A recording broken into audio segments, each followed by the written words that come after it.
Bonjour, Antoinette Martin-Lise, je suis Head of L&D and Academy au sein de l'entreprise SantéVet Group. Ça fait maintenant 1 an qu'on travaille avec Razop pour la mise en place et l'accompagnement sur cette digitalisation du learning et du training.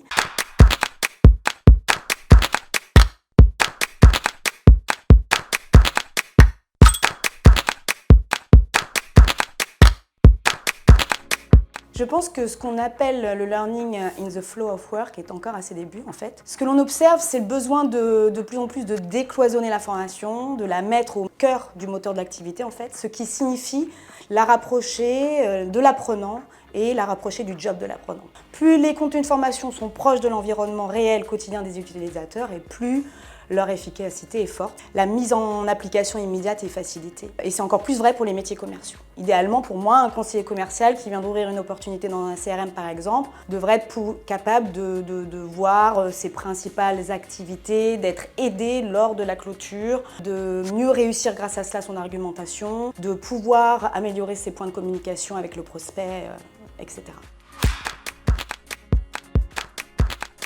Alors très clairement, ce qui a d'abord attiré mon attention, c'est vraiment l'idée même de rapprocher le learning de l'action.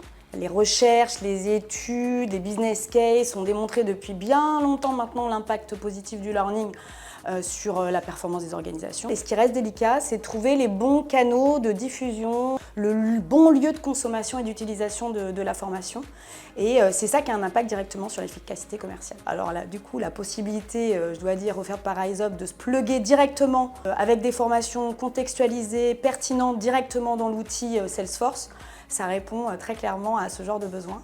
En clair, on pense que de pouvoir pusher un contenu de formation en lien avec des éléments de réassurance, des éléments d'argumentation, de positionnement, de concurrence, de profil du prospect, ça peut vraiment et clairement faire la différence pour conclure une vente ou bien pour optimiser tout simplement l'efficacité commerciale parce qu'effectivement l'agent, le commercial peut ensuite venir se rechallenger et aller chercher les ressources et les informations dont il a besoin pour faire mieux la prochaine fois.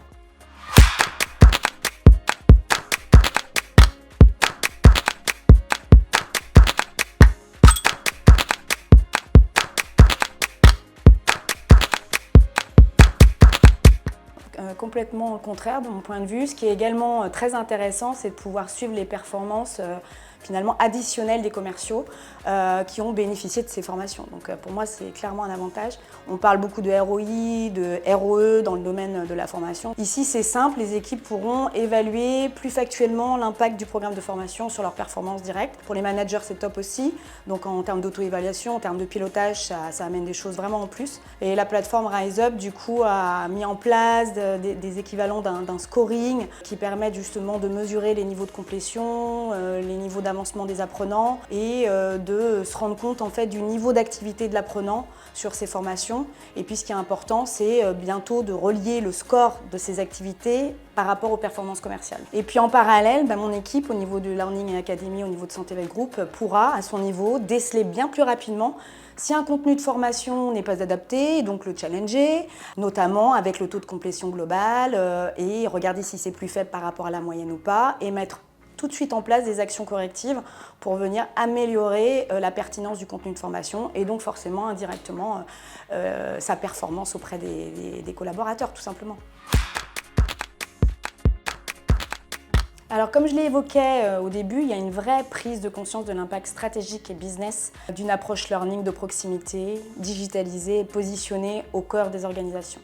Pour avoir un impact fort et concret des dispositifs de learning, pour moi, ce doit vraiment de capter les signaux faibles en interne et en externe. C'est un vrai job finalement aussi stratégique. C'est sur cette base qu'il y a une véritable création de valeur pour l'organisation par la mise à disposition de parcours de formation, d'upskilling, qui dotent les collaborateurs de compétences, qui favorisent tout simplement l'innovation, ou qui doivent favoriser l'innovation, qui facilitent les diverses transformations digitales, techniques que vivent les entreprises et la croissance à la fois de l'entreprise et à la fois de ses collaborateurs.